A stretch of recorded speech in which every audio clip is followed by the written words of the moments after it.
Kata Ibnu Abbas radhiyallahu taala anhuma, qala umirna ya an nasjuda bi sab'ati a'zamin.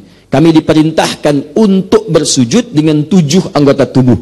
Ingat, apa itu yang 7? 1, jabha, kening, ini. Fokus baik-baik.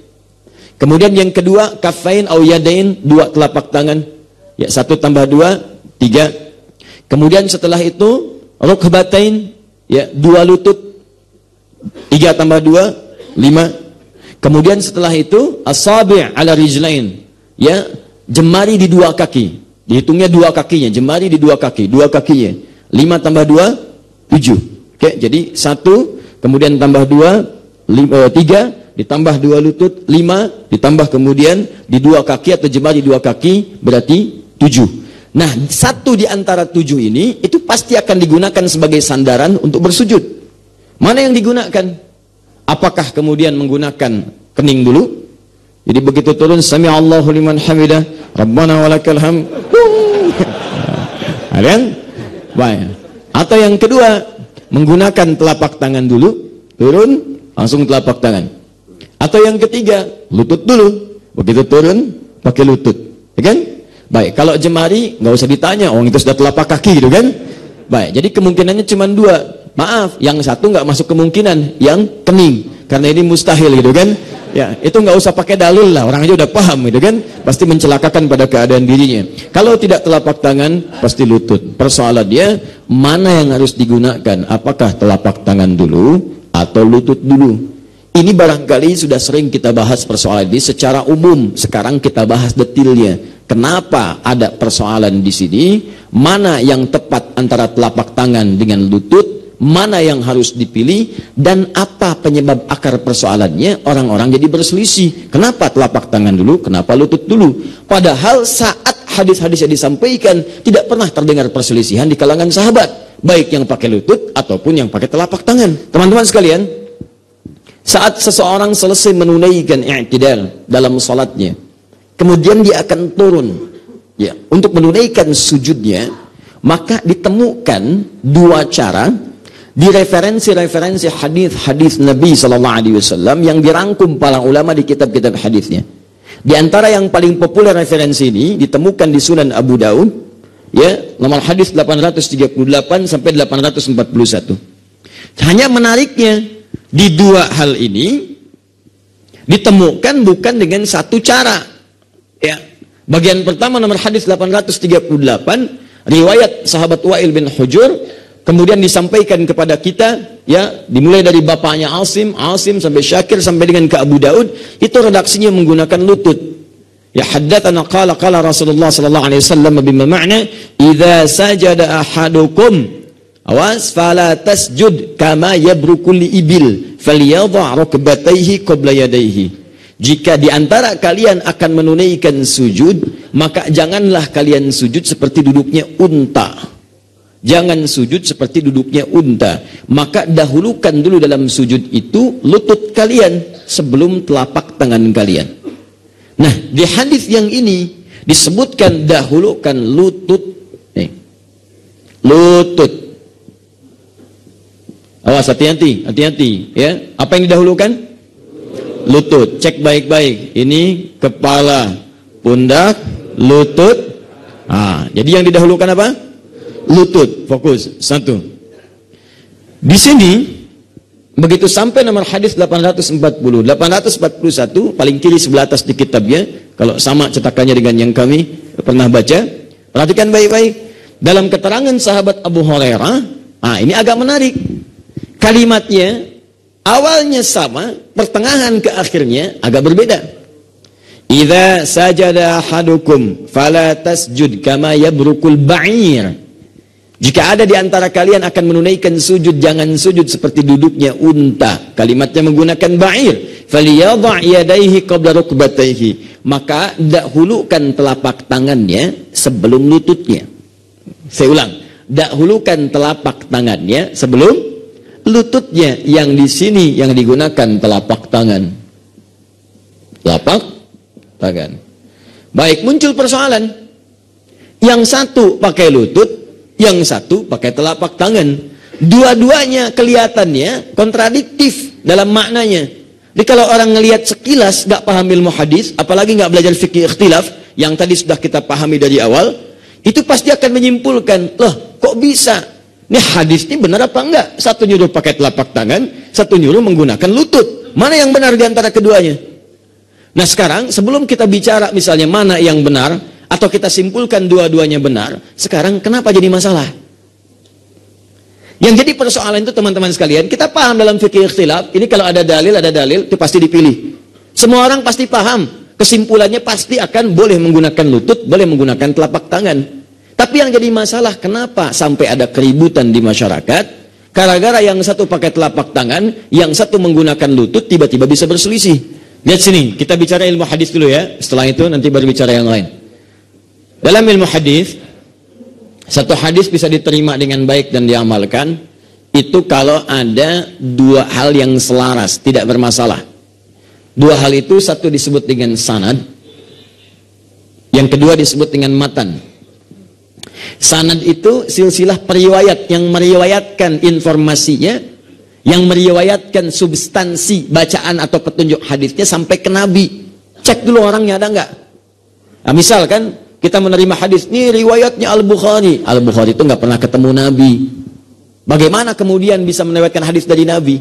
Maka dicek Al-Bukhari, cek sebelumnya, terus sampai ketemu Nabi. Itu yang disebut dengan sanad. Idza sajada ahadukum, kalau satu di antara kalian pengen sujud, kalau idza dengan fi'il madhi maknanya mudhari, akan. Ya kan? Kalau idz dengan fi'il mudhari maknanya madhi, telah. Idz yaqulu, telah. Idza jaa, akan. Belum datang, nanti, ya. Idza sajada ahadukum, kalau di antara kalian akan sujud, belum sujud, nanti akan sujud. Fala tasjud kama yabrukul ibil. Jangan kalian sujud seperti duduknya unta, menderemnya unta. Kalimat untanya menggunakan kata ibil. Al-ibil. Falyadha' rukbatayhi qabla yadayhi. Letakkan lututnya dulu sebelum telapak tangannya. Hadis yang kedua, ini yang menarik nih. Ini kita ambil satu kalimat dulu. Idza sajada ahadukum fala tasjud kama yabrukul ba'ir. Ba'ir. Yang menggunakan telapak tangan, kalimat yang menggunakan al-ba'ir. Falyadha' yadayhi qabla rukbatayhi. Letakkan telapak tangannya sebelum lututnya. Teman-teman, saya pernah sampaikan, unta itu namanya banyak sekali. Banyak, bahkan di Al-Quran itu beda-beda. Disebutkan beda.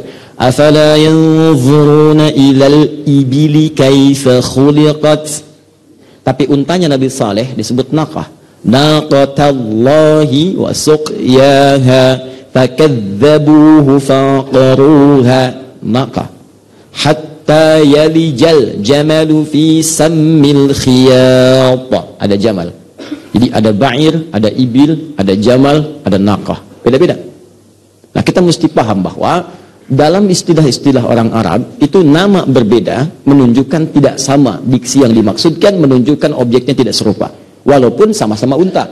Kalau disebutkan ibil itu unta umum secara umum. Unta. Ya, umumnya normal, standar biasa.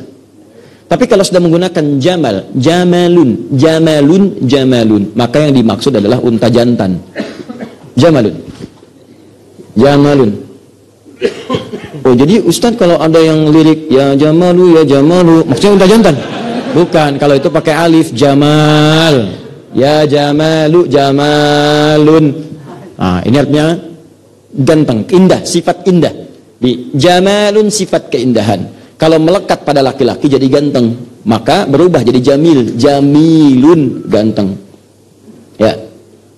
Saiful punya sifat jamal, Saiful jamil, ya kan? Nah. Kalau perempuan pakai tak di ujungnya, jamilah, ya kan? Mulan punya sifat indah, Mulan jamilah, ya kan? Gamal.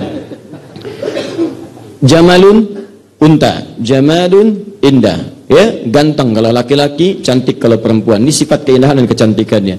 Ingat, ini saya penting ulangi lagi ya. Kalau nanti Anda orang muslim namanya Jamal, mau umrah atau haji, coba cek lagi di visanya. Itu Jamalnya pakai alif apa enggak? Ini penting nih, kelihatannya sederhana nih. Kalau enggak pakai alif, mesti diperbaiki. Anda akan bingung petugas imigrasi di Saudi. Begitu masuk, majukan paspor, tulisan Jamalun.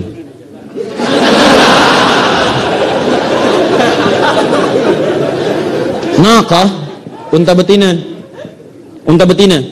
Jadi untanya Nabi Saleh unta betina. Ya, kita kalau ngaji begini enak, begitu baca Quran, nah kata Allah wa suqiyah, oh unta betina. Itu kan hatta yaljal jamalu fi samil khiyat, oh unta jantan. Kenapa yang disebutkan unta jantan ya? Gali lagi. Gali itu dalami lagi. Nah, bagaimana kaitan dengan pelajaran kita? Lihat sini. Ini ibil. Ini ba'ir. Ba'ir itu unta tunggangan yang sudah ada beban di pundaknya. Maka unta tunggangan dengan unta biasa, cara turunnya beda. Apakah yang lain? Cara turunnya beda. Tapi yang paling indah adalah Nabi mengilustrasikan pada makna yang paling dekat dipahami oleh orang Arab. Orang Arab itu kan tiap waktu dengan unta. Tahu unta. Dia paham betul begitu disebut ibil, unta umum. Ba'ir, unta tunggangan. Ngerti. Makanya nggak ada yang menyela Nabi dan nggak ada yang protes ketika Nabi katakan dahulukan telapak tangan, jangan seperti ba'ir.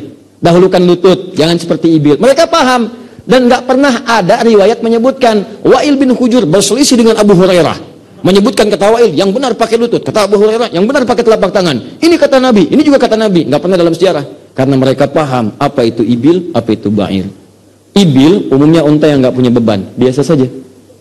Nah, Wa'il ketika meriwayatkan hadis dari Nabi, penting diketahui Wa'il itu masuk Islam lebih duluan dibandingkan Abu Hurairah. Di awal-awal masa Nabi masih kekuatannya sempurna prima. Ikut perang Badar, ikut perang Uhud dan sebagainya. Seakan-akan belum ada beban di fisiknya. Sehingga sempurna, begitu turun pakai lututnya. Dalam i'tidal selesai, sujud pakai lutut dulu. Sedangkan sahabat Abu Hurairah itu masuk Islam 3 tahun sebelum Nabi wafat. Tahun ke-7 Hijrah.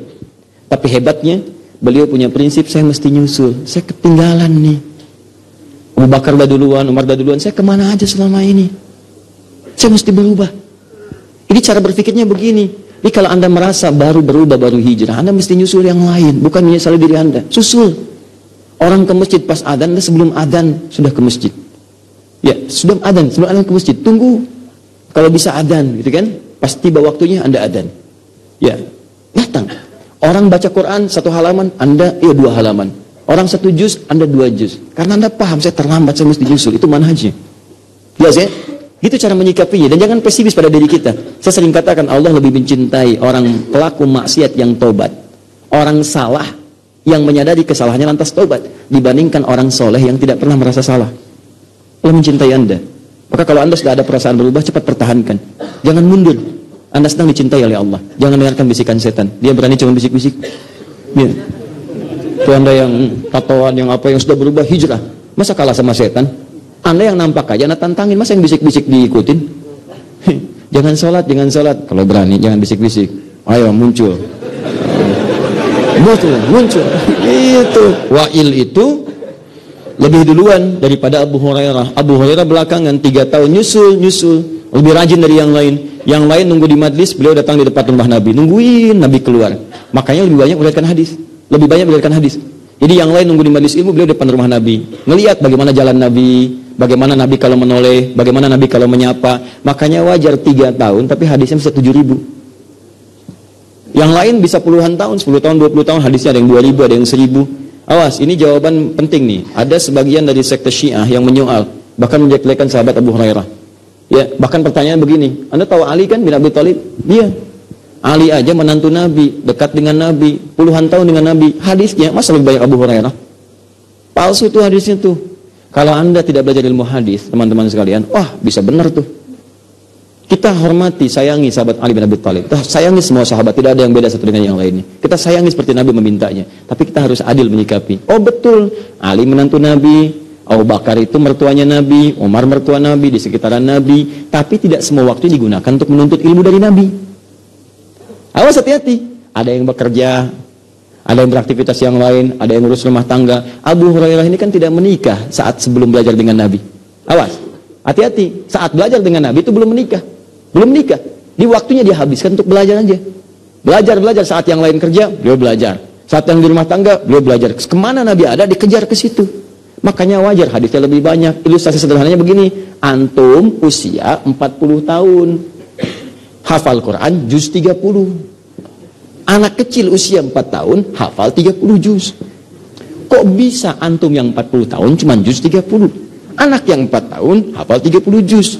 Logikanya dibalik ke situ. Kenapa bisa? Karena yang 4 tahun ini waktunya difokuskan untuk menghafal Quran. Jadi yang dibaca Al-Quran, Al-Quran, Al-Quran. Yang 40 tahun kebanyakan Al-Quran, Al-Quran, Al-Quran, Al-Quran. Itu. Balik lagi ke Al-Quran, juz amma lagi. Balik lagi ke Al-Quran, kulhu lagi. Balik ke Al-Quran, semua kul aja. Kulhu, kul a'udzu birabbil falaq, kul a'udzu birabbin nas. Kan? Semua di situ aja. Yang 4 tahun fokus ke semuanya. Ini cara menjawabnya. Tapi tidak menghilangkan fakta sejarah bahwa ini masuk Islam 3 tahun sebelum Nabi wafat. Pertanyaannya, Nabi kan wafat itu usia kurang lebih 63 tahun. Berarti kalau masuk Islam 3 tahun sebelum wafat, usia Nabi berapa? 60 tahun. Di usia 60 tahun ini, perang sudah mulai berkurang. Dan hadis-hadis menunjukkan Nabi kalau sholat kadang menyandar di tiang, kadang menggunakan tongkat karena ada persoalan di lututnya. Baik, dan ini sudah standar. Biasanya kalau sudah semakin sepuh, masalah pertama di mana? Di lutut. Makanya ketika Abu Hurairah melihat Nabi sholat di penghujung usia Nabi, itu begitu turun menggunakan telapak tangan dulu. Karena ada persoalan di lutut. Wa'il bin Hujr masuk Islam di awal-awal masa Islam. Nabi masih prima kondisinya. Masih ikut peperangan dan sebagainya, turun menggunakan lututnya. Jelas? Nah, disimpulkan oleh para ulama hadis termasuk Syekhul Islam Ibnu Taimiyah di kitab Baju Fatwanya. Kesimpulannya kata beliau semua ulama sepakat bahwa ini kemudahan. Jangan lihat persoalan tua atau mudanya, bukan begitu nyari kesimpulannya. Jadi jangan disimpulkan kalau kemudian ada yang telapak tangan turun misalnya, tua. Tidak. Kesimpulannya bukan begitu. Kesimpulannya adalah alternatif karena yang punya persoalan lutut pun bukan orang tua saja. Anak muda bisa kena cedera lutut, atlet olahraga, kan? Antum misalnya lihat main bola tiba-tiba ada yang kena tackle lutut cedera. Muhammad Salah itu kan Muslim, Muhammad Salah ngedribble, ya, jatuh kepleset, ya kan? Nah, kena lututnya, lutut kena. Kemudian dia mau sholat, misalnya nggak bisa menggunakan lututnya, gunakan telapak tangannya. Jadi ini yang disebut dengan al-jam'u wat taufiq. Kalau ada dua hadis bertentangan, kumpulkan dulu dan dilihat dari matannya mana yang bisa dibawa kepada petunjuk yang benar. Begitu kita simpulkan, oh ini menggunakan lutut karena mungkin ini lebih nyaman digunakan. Ini menggunakan telapak tangan karena ini terasa nyaman. Ketika lutut gak bisa digunakan, gunakan telapak tangan. Kalau telapak tangan gak bisa digunakan, gunakan lutut. Inilah yang disebutkan Syekhul Islam Ibnu Taimiyah, dikutip kemudian juga oleh Ibnu Qayyim Al-Jauziyah. Beliau memilih menggunakan lutut, Ibnu Qayyim. Yang lain memilih menggunakan telapak tangan, biasa saja. Imam Syafi'i pakai lutut, Abu Hanifah pakai lutut. Satu kaul Imam Ahmad menggunakan lutut. Yang lainnya ada yang pakai telapak tangan. Al-Auza'i pakai telapak tangan. Tapi saya tidak pernah mendengar Imam Abu Hanifah berselisih dengan Imam Al-Auza'i. Asy-Syafi'i berselisih misalnya dengan Imam Ahmad. Tidak pernah saya dengar masalah lutut atau telapak tangan. Jadi kesimpulannya, yang menggunakan lutut silahkan, menggunakan telapak tangan silahkan. Tetap yang salah itu yang tidak sholat atau yang sengaja mencederai diri sendiri. Telapak tangan ada, lutut ada, tapi malah pakai kepala gitu. Oke? Jelas ya?